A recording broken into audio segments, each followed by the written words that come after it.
because I'm really excited about our speakers and I want to hurry up and get to the part where they talk. But I did want to just tell you briefly why we asked Heather and Dan Latreille to be our keynote speakers today. Some of you may remember a chapel announcement that Mr. Latreille made last year that I believe was right before the Day of Silence, which is a national event in support of and solidarity for gay rights. And he opened that announcement by getting up in front of everyone and saying, "I'm a white, straight male, and I want to tell you why I am going to participate in this event." And that sentence and the idea behind that sentence are why we wanted Mr. and Mrs. Latreille to speak. We wanted to bring your attention today to the idea of being an ally, which we think is all about recognizing that we are, everyone in this room, by virtue of being here, is part of a community that is privileged. And it's about saying, okay, well then what do we do with that privilege? How do we take who we are and what we have, and how do we turn that into an active force for good? Heather and Dan Latreille embody the idea of being an ally. They live it in their relationship to the school and in their own family. They have raised their children on the idea of being allies. If you're not sure what it looks like to be an active force for good in this community, you don't need to look much farther than Heather and Dan Latreille. They are engaged in this community as anyone could be. Their respective doors are always open. They know who they are and what they stand for as teachers, as a couple, and as a family. So, what better way to talk to you about being an ally than to let you hear from some people who really get what it's all about. I truly believe you are about to witness a once-in-a-lifetime experience. First of all, you get Heather Latreille in an exceptionally rare Chapel Talk appearance. And second, you get not just one, but two Latreilles at once. So please help me welcome Dan and Heather.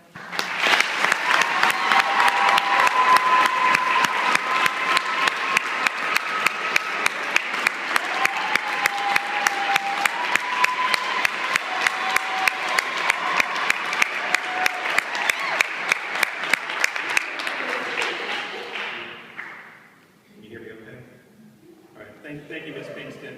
As she said, I am Mr. Latreille. I teach physics and engineering. I also coach golf and I'm a college counselor, in case you don't know who I am. And I'm Heather Latreille. I'm the upper school counselor, also the human that belongs to Sky. And she's not kidding when she says this might be a once-in-a-lifetime experience. In the 6 years I've been here, I've never even made a chapel announcement. I'm terrified right now. I always highly respect everyone who comes up here and gives talks, but this was an important enough topic where I could not say no to Mr. John and Ms. Pinkston. So here it goes. When things in life come easily, it's hard to remember not to take them for granted. We were 18 and 20 when we met. I was home for my first Christmas break from college, and my parents informed me that we were going to their church friends out for dinner the day after Christmas. Really? You see, our moms had met at church, and we decided that they decided that we needed to meet. They arranged a family dinner that neither of us wanted to attend, but we both did at the insistence of our parents. Mr. Latreille will describe this meeting very dramatically. But the truth was that we immediately seemed to like each other. We started dating, got engaged, and married in the next 4.5 years. Thanks, Mom. We finished our degrees and we started a family. Kevin arrived almost 3 years later, after we got married. Total 7.5, sorry.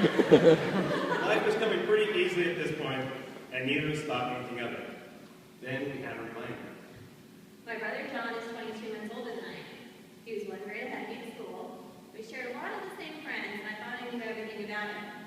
When he came out as a gay man in college, I was surprised at first, but then everything seemed to make sense.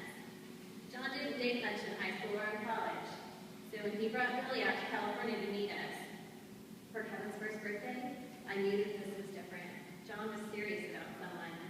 Much like our relationship, John and Billy's relationship progressed through dating, marriage, and starting a family. But none of that came without obstacles. I think it is fair to say that it is not an uncommon experience to see couples holding hands, embracing, or showing other signs of affection while out in public. Have you ever thought about what it would be like if showing your love for someone could result in being harassed, bullied, or assaulted? For a gay couple, public signs of affection can be very dangerous. While we were able to walk down the street or through a mall holding each other's hands, John and Billy are careful to maintain their own space. I can remember noticing this for the first time. I looked down on our hands and thought how that simple gesture made me feel both connected and secure.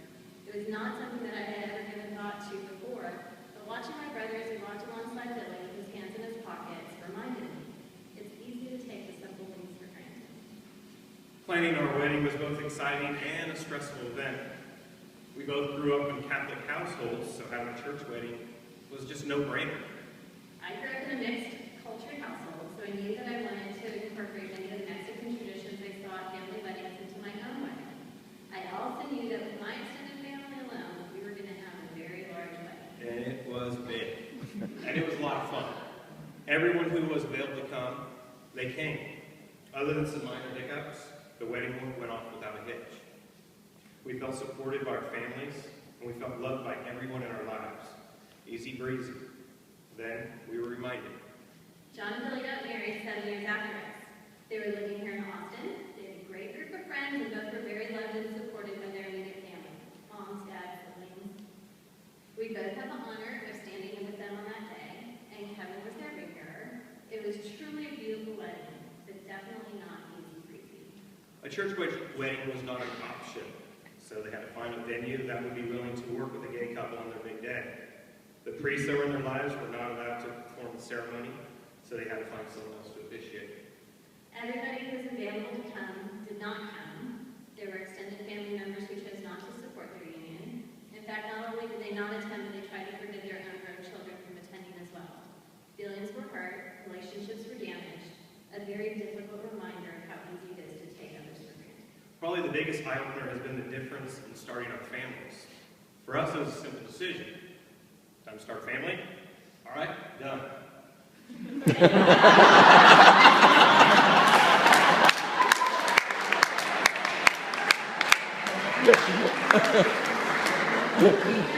glad not to have any fertility difficulties. We have seen people in our lives that we love very much struggle with this.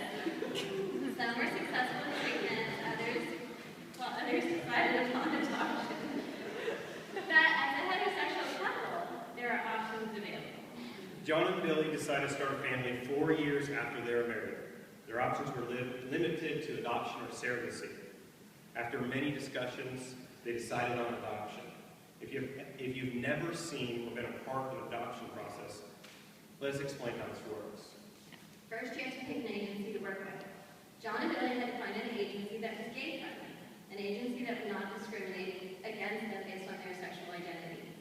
Then they had to get a home study done. All adoption applicants have to do this. A social worker comes to your house and interviews you and looks at your environment. Then they'll talk to your friends, family, and pretty much anybody else will talk to them about what kind of people you are and what kind of parents you might be. If you pass the home study, you move on to becoming a potential adoptive family. And at this stage, John and Billy were asked to create a book that would illustrate who they were as a couple and what they valued about family. This book would be shared with potential birth moms. Every time that their book was shared, they would hold their breath to see if they were picked. This happened about 4 times before they received the call that they were chosen. The relief and excitement felt were off the charts, not by just John and Billy, but by all of us that were waiting to hear. They were picked by a couple in California. This was a fortuitous situation. You see, in California, same-sex couples are able to legally adopt children together. If the couple was in any other state, only one of them would have been able to legally adopt, and the other would have to file co-adoption papers here in Texas 6 months later. So in this case, both dads were listed on the birth certificate, and both dads were on his adoption papers right from the beginning. Legally speaking, this brought peace of mind to everyone.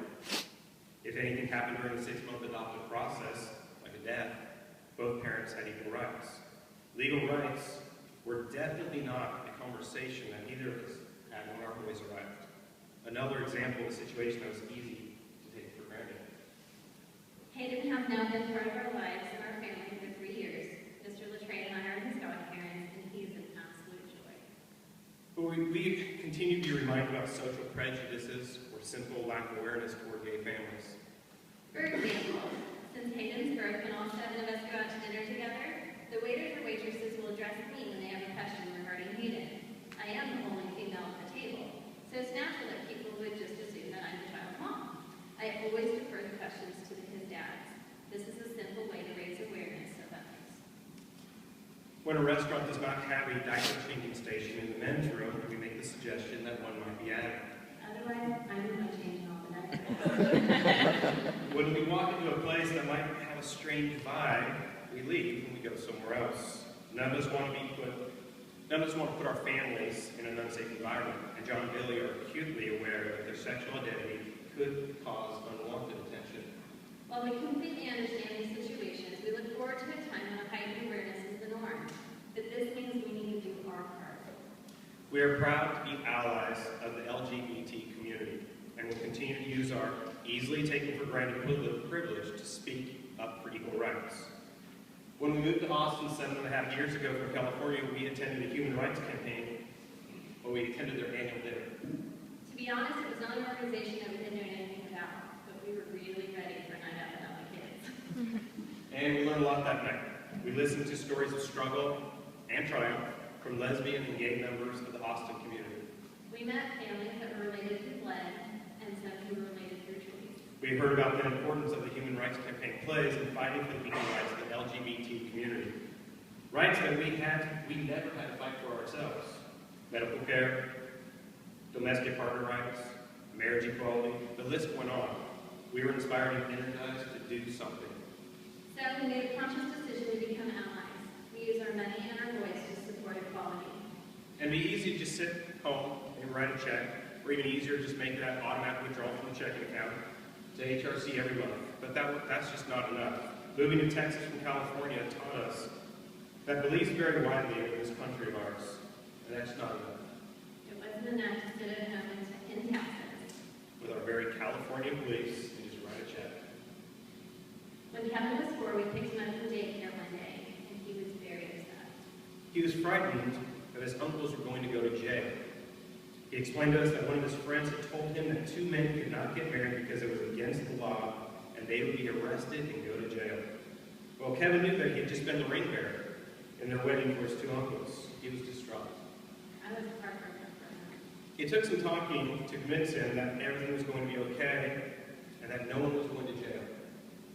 Ever since that day, we have had very intentional conversations with our boys about why it's important for us as a family to be an ally.